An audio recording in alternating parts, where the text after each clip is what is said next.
हमारे साथ इस वक्त मौजूद हैं सियासी समाजी रहनुमा शब्बीर शफकत साहब, जिन्होंने इस तरह के हर केस में, बल्कि अपनी कम्युनिटी के ये ख़ास जाने मानी शख्सियत हैं कि जब भी अक़लियती किसी मज़लूम के साथ जुल्म होता है तो शब्बीर भाई वहाँ पहुँच जाते हैं और सबके लिए आवाज़ बुलंद करते हैं। और इस केस को भी हाईलाइट शब्बीर भाई ने किया, यानी 60 किलोमीटर का सफ़र तय करके शब्बीर भाई यहाँ हब आते हैं और यहाँ मुजाहिरा क्रिएट करते हैं, SHO से मिलते हैं, उनसे बात करते हैं। और आज एक उम्मीद जाग चुकी है कि इंशाल्लाह बच्ची आज या कल तक बाजियाब हो जाएगी। अस्सलाम वालेकुम शब्बीर भाई। शब्बीर भाई, आपके मैंने बड़े कारनामे सुने कि आप जो हैं अपनी कम्युनिटी और बिलखुसूस किसी के साथ भी कुछ होता है तो आप वहाँ पाए जाते हैं। शब्बीर भाई, थोड़ा सा मुझे ये बताइएगा कि ये जो केस है इसमें जिस तरह भी बात कर रहे थे कि जिस तरह से वो एक लतीफ़ा ही समझ लें कि व्हाट्सएप पे निकाहनामा आ जाता है,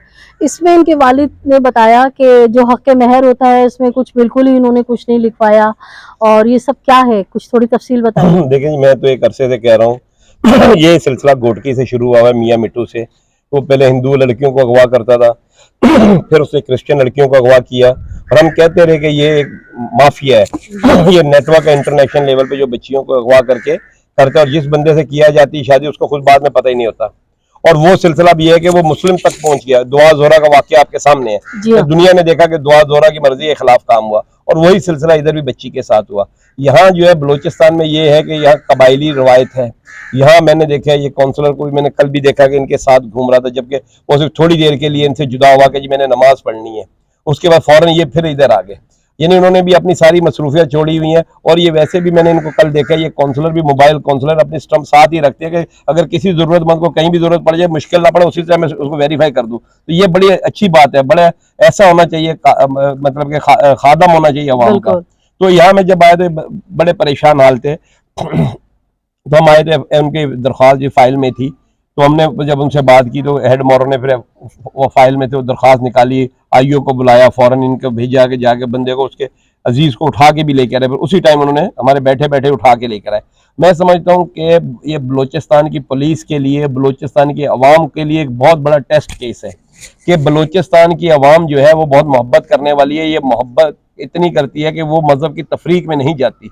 दूसरे सूबों में आप मज़हब की तफरीक है, मज़हब के नाम पे कत्ल होते हैं, मज़हब के नाम पे ज़्यादती होती है, लेकिन बलूचिस्तान में ये नहीं है। और अक़लियतें जितनी यहाँ महफूज और तरक्की की है बलूचिस्तान में, पाकिस्तान के किसी सूबे में नहीं है।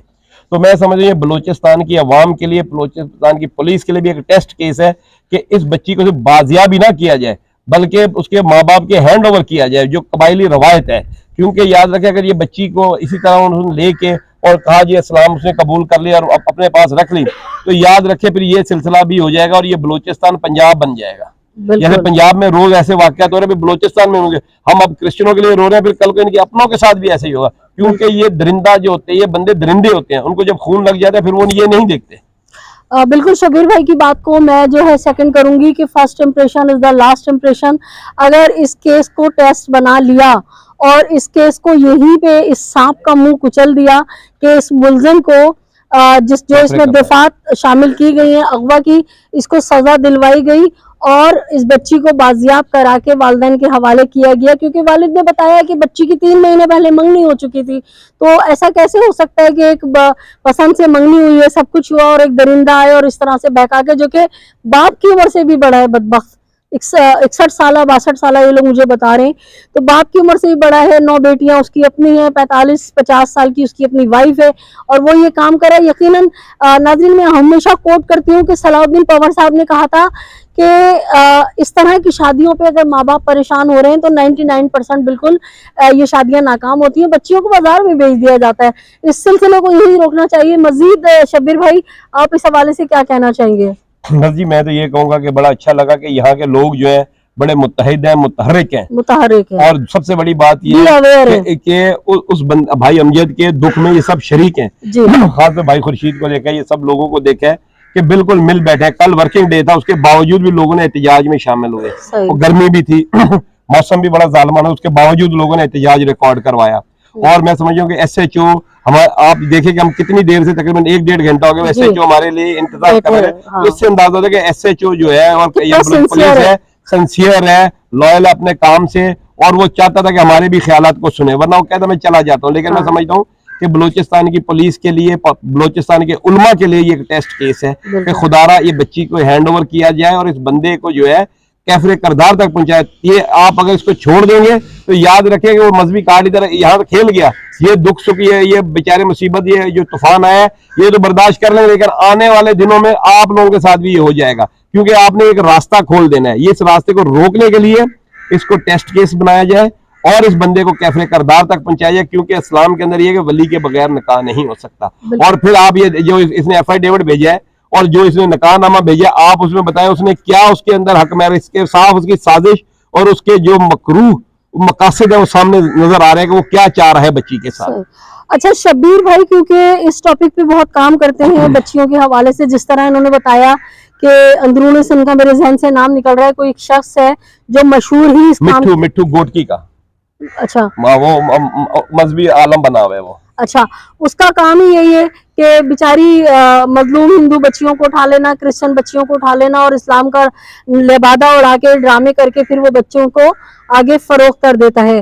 तो शब्बीर भाई ने जिस तरह से ये बताया, वहीं शब्बीर भाई ने अभी मुझे ये भी बताया था कि कुछ ऐसे जाली मुल्ला हैं जो 2000, 3000, 4000 के लालच में इस तरह के निकाह पढ़ा देते हैं। और इस बच्ची का जो निकाह है जिसने पढ़ाया है उसको भी शब्बीर भाई जानते हैं। शब्बीर भाई थोड़ी सी रोशनी उस तरफ डाल। भाई ये मैंने जो अभी निकाह देखा, मैं अभी नाम तो नहीं लूंगा, लेकिन हम कल जो है लाजमी कोर्ट में जाएंगे और हम जो है वकील साहब से भी मिलेंगे और हम ये सारी, क्योंकि अभी मैं यहाँ से जैसे निकलूंगा मैं अपनी पूरी वकीलों की टीम को ये सारा सेंड कर दूंगा, वो पूरी तरह कल मुतहर्रिक हो जाएंगे और सब हमें कल तक सारी चीजें पता चल जाएंगी ये क्या क्या चीजें हैं। फिर जो है हम इसके निकाह को भी चैलेंज करेंगे, क्योंकि मुझे बताया गया था खुर्शीद भाई ने कि उन्होंने कहा कि हम वकील नहीं करते, तो हम इनको बिल्कुल लीगल सपोर्ट भी देंगे, हम अपना वकील भी देंगे, जो भी अदालत के अखराजात होंगे वो नेशनल क्रिश्चियन पार्टी खुद अफोर्ड करेगी, ताकि इस खानदान को ये आज़ादी के साथ, बेखौफी के साथ, दलेरी के साथ ये केस को फाइट कर सके। बहुत शुक्रिया शब्बीर भाई का। और जाफर भाई को जरा दिखाएं, और जाफर भाई अभी तक हमारे साथ बैठे हुए। ये मोबाइल वो है काउंसलर, यानी कि स्टेम जो है जाफर भाई जेब में लेके फिरते हैं। अब दिखाएं जरा, ये बड़ा अच्छा हो जाएगा। देखें देखें जी, ताकि जो बात हमने कही है खादिम जो है ना वो ऐसे होने चाहिए। बड़ा अच्छा लगा मुझे। आवाम को तंग नहीं करना, आवाम को डिले नहीं करना। देखें जी, जो गोल गोल चौरंगियां घुमाई जाती है, हमारे जाफर भाई जो है गोल चौरंगी नहीं घुमाते। तो नादरीन आप ये देखिए कि नजम ज़ाहिरा जो है ना वो आपको सिर्फ हक और सच की खबर देती है, ना वो चाट मसाला डालती है, ना वो किसी को मजलूम जाहिर करती है, ना वो किसी को बहुत नेक शरीफ बताती है। जो जैसा होता है वो बयान करती है। अगर कहीं पुलिस की ज्यादती होती है तो मैं पुलिस वालों को मुरीद इल्ज़ाम ठहराती हूँ, लेकिन मुझे यहाँ आके बेपनाह खुशी हो रही है कि इस इलाके के अंदर मैंने देखा कि मुसलमान और क्रिश्चियन का कोई डिफरेंस नहीं है। यहाँ अगर मेरा कैमरामैन दिखाए घुमा के, तो यहाँ इस वक्त जितने भी लोग, बेटा खड़े हो जाइए, यहाँ जितने भी लोग मौजूद हैं इसमें मुसलमान और सिख, सिख कह गई मैं, यहाँ पे मुसलमान और क्रिश्चियन कम्युनिटी के तमाम लोग जो है शीरो शगर होके मौजूद हैं इस वक्त चर्च में भी और मुजाहरे में भी। तो ये बहुत एक अच्छी बात है। पाकिस्तान में अगर तरक्की करनी है, पाकिस्तान में खुशहाल रहना है, तो हमें अपने तमाम इख्तिलाफात भुला के, और आपका मजहब आपके साथ, हमारा मजहब हमारे साथ, इस पे कारबंद लेके हमें हर मजलूम के साथ खड़ा होना है। और यही दरसे करबला है। इमाम हुसैन के कारवान में भी आपने देखा कि हर मजहब के लोग शामिल थे, हालांकि उनके मद्दे मुकाबिल उनके अपने कलमा गो थे, उनके नाना के कलमा गो थे। तो नादरीन इजाज़त चाहूँगी इसी उम्मीद के साथ, इसी यकीन के साथ कि आपको मेरा ये व्लॉग पसंद आया होगा। और अगर मेरे नए बहन भाई जिन्होंने मुझे अब तक सब्सक्राइब नहीं किया मेरे चैनल को, वो मेरे चैनल को सब्सक्राइब कीजिए, लाइक कीजिए, कमेंट कीजिए। अपना ख्याल रखिए, अपने अतराफ में बसने वालों का ख्याल रखिए, जालिम से नफरत कीजिए, मजलूम का साथ दीजिए। अल्लाह निगहबान, पाकिस्तान जिंदाबाद।